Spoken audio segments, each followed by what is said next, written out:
네, 안녕하세요. 자수서 나침반입니다. 오늘은 경험이 회사 직무에 어떤 연관성을 띠고 어떻게 기여할 수 있는지에 대해서 묻는 그런 문항에 대해서 첨삭하는 영상을 보여드리겠습니다. 일단 왼쪽에 보시면 해당 문항이 있죠. 안전 업무 경험과 자동차의 현대자동차의 안전 KPI 평가, 중대재해 감축 로드맵 대응 기획과의 연관성에 대해 상세히 설명해 주십시오 라는 문항이에요.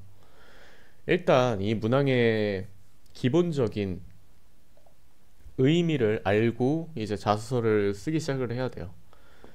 먼저 이 문항의 기본적인 의미에 대해서 좀 말씀드리겠습니다. 예. 의미.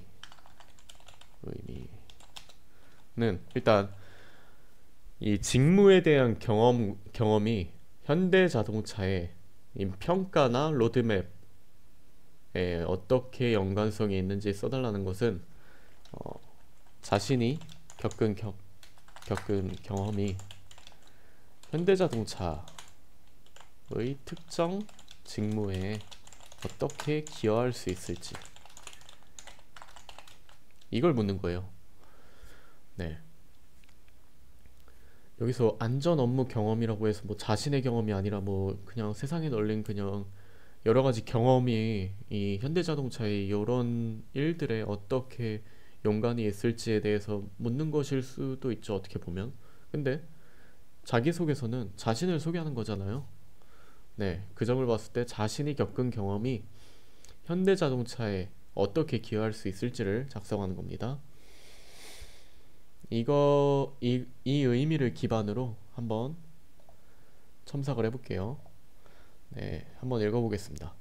먼저 현대자동차의 안전 KPI, 평가, 이런 로드맵 대응 기획뿐만 아니라 모든 안전관리는 산업재해를 예방하기 위해 적절한 안전대책을 적용해서 관리하는 것을 기반으로 두고 있습니다.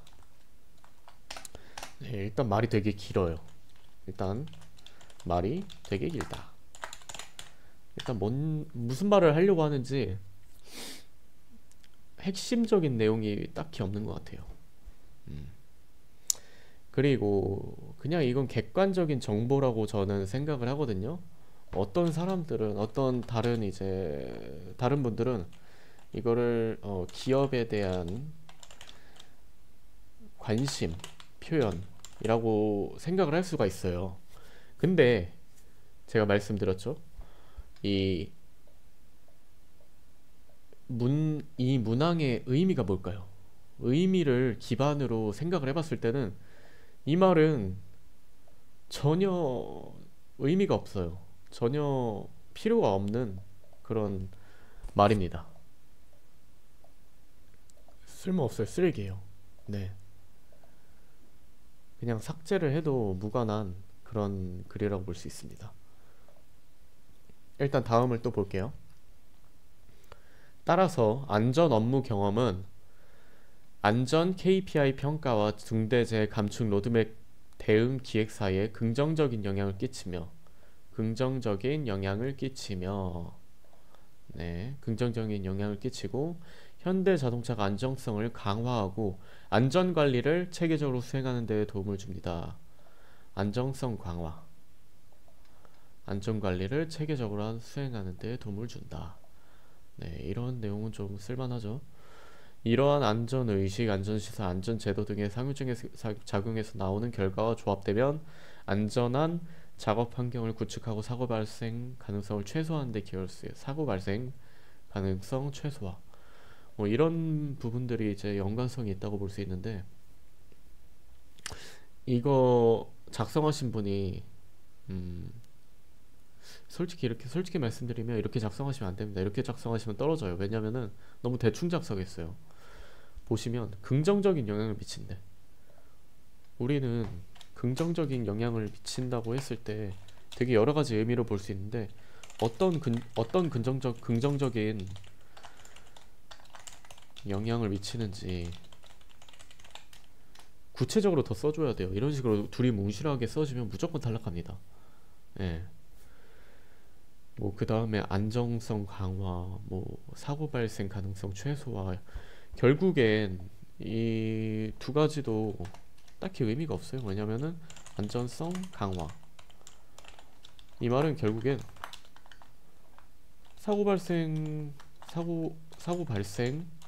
가능성 최소화랑 같은 말이에요. 네. 그래서 긴 문장 자체가 그냥 똑같은 말을 똑같이 쓴 거예요. 네. 그래서 이걸 작성하신 분의 자소서는 음, 정말 대충 준비를 했다라는 생각밖에 들지가 않습니다. 네. 그래서 최종적으로 개선해야 될 점 말씀드릴게요.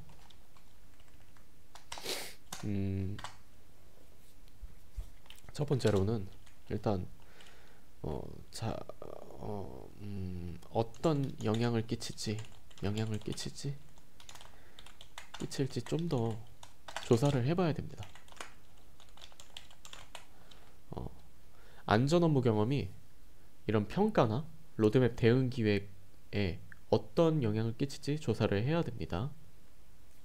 그리고 두 번째로는 자신이 겪었던 안전 업무 경험에 대해서 브레인스토밍을 할 필요가 있습니다. 네. 왜냐하면은 이 문항의 의미 자체가 자신이 겪었던 경험이 현대자동차의 특정 직무에 어떻게 기여할 수 있을지에 대해서 묻는 거니까 자신이 겪었던 경험을 브레인스토밍 해야 합니다. 이것을 바탕으로 이제 현대자동차에 어떻게 기여할 수 있을지를 생각해 봐야 됩니다. 어떻게 기여할 수 있을지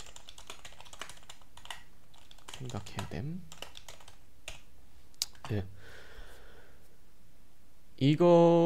이러한 기본적인 재료가 이런 세 가지 기본적인 재료가 있어야지 자소서를 작성을 할 수가 있어요.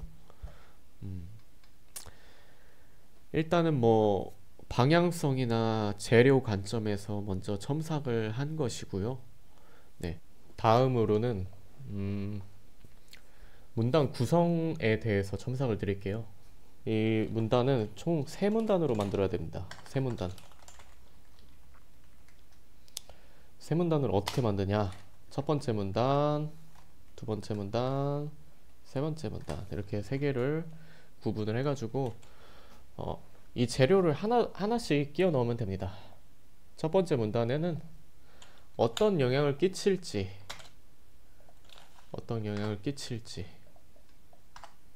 대해서 총 두 가지를 작성해 주시면 됩니다. 어떤 영향을 끼칠 수 있을지. 그리고 두 번째 문단에서는 자신의 업무 경험 세부 사례를 작성해야 됩니다. 경험을 세부적으로 작성해 주세요. 마지막으로는 이제 세 번째 문단이죠. 세 번째 문단에서는 이러한 경험이 현대자동차 특정 기술이나 직무에 어떻게 기여할 수 있을지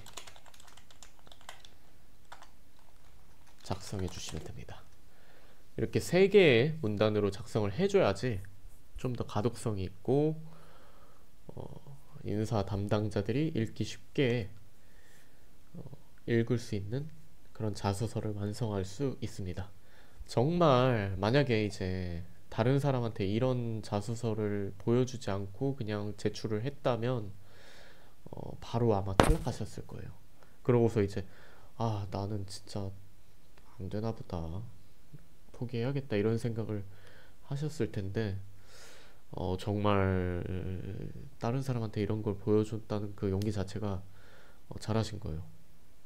진짜 첨삭은 왜 해야 되냐면 자기 스스로는 몰라요. 왜냐면은 자기 스스로는 진짜 열심히 해가지고 썼는데 이게 잘 된 건지 못 된 건지 그걸 평가할 수 있는 기준이 없거든요. 그걸 평가할 수 있는 기준은 진짜 잘하는 잘 그 자소서를 잘 보고 잘 쓰는 사람들이 평가를 해줘야 되기 때문에 이런 첨삭을 맡기거나 뭐 다른 사람들한테 조언을 구하는 거는 정말 좋은 행동입니다. 따라서 첨삭은 꼭 필수적으로 해야 되는 그런 행위라고 볼 수 있습니다. 네, 오늘은 특정 경험이 직무에 어떤 기여를 할 수 있을지에 대한 문항을 첨삭하는 영상을 좀 보여드렸습니다.